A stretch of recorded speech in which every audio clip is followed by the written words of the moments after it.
Hello दोस्तों, कैसे हो आप सब लोग? ठीक हो? मैं भी ठीक हूँ। आप लोगों का स्वागत है मेरे YouTube channel MKD academy study में।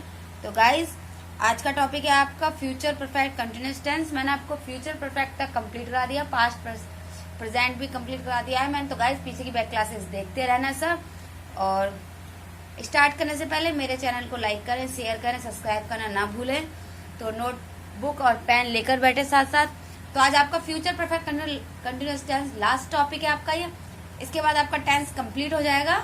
तो गाइज, मैं आपको प्रैक्टिस के लिए क्वेश्चंस दे दूंगी, आप उनको कर लेना और ज्यादा से ज्यादा प्रैक्टिस करना ताकि आप लोग सेंटेंस को बनाना, उसके रूल्स, ये सब आपको याद रहें। तो गाइज, स्टार्ट करें।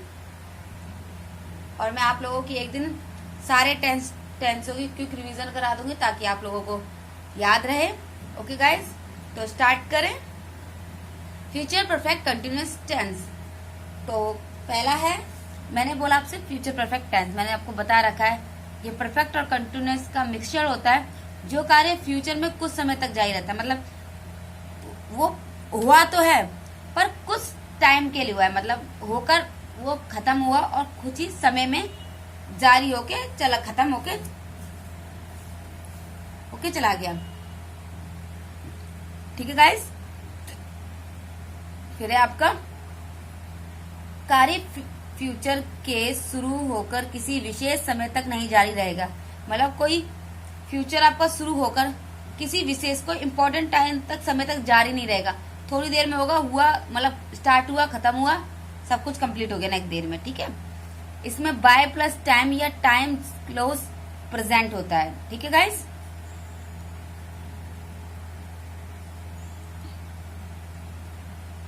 पहचान क्या होती है? ता, हुआ, रहूंगा, रहा होगा, रही होंगे, रहे होंगे, रहा होगा और इनके पहले टाइम दिया होगा। जैसे 2 घंटे से, सुबह से, ये फॉर, फ्रॉम आदि एक्स्ट्रा एक्स्ट्रा। फिर आपका गाइस हेल्पिंग वर्ब। किसकी helping verb? Shall have been, will have been का प्रयोग होता है किसमें? Present perfect continuous, sorry future perfect continuous में shall have been, will have been का प्रयोग होता जाता है। विल हैव बी का मैं इसकी एक क्लास लूंगी तो मैं आपको बताऊंगी विल हैव और शैल का प्रयोग क्यों नहीं होता, विल का ही प्रयोग क्यों होता है। पहला पॉइंट है गाइज आपका अफर्मेटिव सेंटेंस, जिसका रूल्स क्या होता है गाइज आपका? Subject shall will have been plus verb की first form plus ING from और फॉर, या सिंस और फॉर लिख लो। फ्रॉम और फॉर मतलब सिंस फॉर मतलब एक ही होता है, सिंस और फॉर्म एक ही होता है। मैंने कहा वह 2 घंटे से खेल रहा होगा। He will have been playing for 2 hour. अब 2 घंटे से खेल रहा है पर आपका टाइम निश्चित नहीं है कि वो कितने, कौन से टाइम से खेल रहा है। मैं 4 बजे से पढ़ रही होंगी। I shall have been reading from 4 o'clock। अब या सीन्स लगा लो या फॉर लगा लो। ठीक है। 4 बजे से टाइम आपका है कि 4 बजे से वो पढ़ रही होगी। ठीक है। 5 बजे तक वह 2 घंटे से खेल रहा होगा। He will been for 2 hour by clock. इसमें आपको घंटे भी दे रखा है और टाइम भी दे रखा है, करेक्ट टाइम भी दे रखा है। तो जैसे हम नॉर्मल बनाते हैं, he will have been for 2 hours। जब वो 5 बजे तक है, वो 4 टाइम जो 4 2 hours के बाद लगेगा बाई 5 o'clock। वह जुलाई तक इस कार्य में 3 वर्ष तक कार्य कर रहा होगा। He will have been working in this office for 3 years by July. Negative sentence भी गाइज आपका ऐसे ही बनता है। तो नोटबुक और पेन लेके बैठना ताकि आप संगी संग नोट्स बनाते जाओ ताकि आप लोग भूलो ना। सब्जेक्ट विल हैव बीन बोल लो या विल शैल हैव बीन बोल लो। Subject plus will have plus not have been plus verb की first form plus ING for और फ्रॉम। वह 2 घंटे से खेल नहीं रहा होगा। He will not have been playing for 2 hours। वह 2 बजे से नहीं पढ़ रही होगी। She will not have reading for 2 o'clock।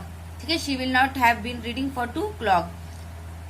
क्या guys? From 2 o'clock, scenes for 2 o'clock बोल सकते हो आप।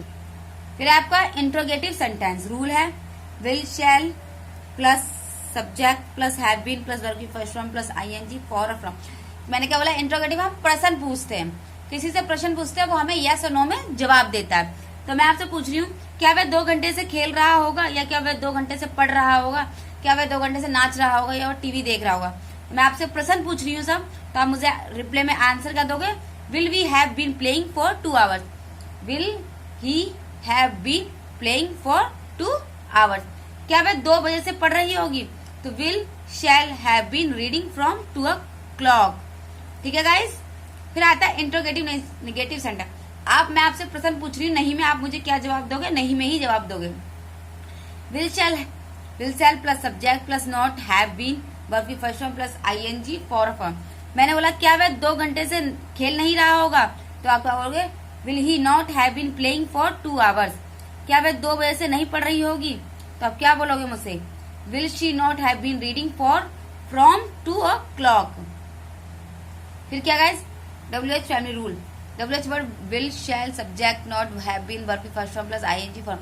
मैंने आपको पहली क्लास में ही WH फैमिली के बारे में पढ़ाया था, तो प्लीज बैक क्लासेस जाके सारी क्लासेस को बार बार रिवाइज करते रहें, ताकि आप लोग भूलो नहीं। और WH फैमिली के मैं एक दिन, अब जब मैं आपका नया टॉपिक लाऊंगी, आप मुझे कमेंट बॉक्स में कमेंट करके बताना आप लोगों को क्या पढ़ना है, तो मैं वही टॉपिक आप लोगों को पढ़ाऊंगी। Okay guys. तो इसका एग्जाम्पल क्या लिखा है, क्या वह 2 घंटे से क्या नहीं खेल रहा होगा, what will he not have been playing for 2 hours. क्या वह 2 बजे से क्यों पढ़ रही होगी, वह 2 बजे से क्यों पढ़ रही होगी, why will she have been reading from 2 o'clock। ठीक है गाइस।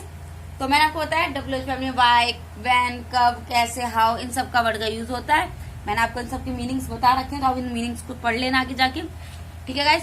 तो आज आप लोगों का टेंस कंप्लीट हुआ। मैं आपको किसी दिन आपकी क्विक क्लास ले लूंगी, ताकि आपका पूरे टेंस की रिवीजन करा दूंगी मैं आप लोगों को। तो ज्यादा से ज्यादा प्रैक्टिस करना टेंस को, जितनी ज्यादा प्रैक्टिस करोगे तभी आप टेंस बनाना सीख पाओगे। तो ओके गाइज, तो आप लोग ज्यादा से ज्यादा प्रैक्टिस करना। कोई प्रॉब्लम हो तो मुझे कमेंट बॉक्स पे कमेंट करना। और ठीक है गाइज, मैं इसकी PDF डाल दूंगी टेलीग्राम लिंक पे, तो आप जाके चेक कर लेना। ओके। तो जाने से पहले मेरे चैनल को लाइक और शेयर, सब्सक्राइब और बेल आइकन दबाना ना भूलना। ज्यादा से ज्यादा फेसबुक पे शेयर करो, ताकि और लोग भी पढ़ सके, इस चीज का लाभ उठा सके, इन चीज की नॉलेज ले सके। ओके गाइज, तो बाय।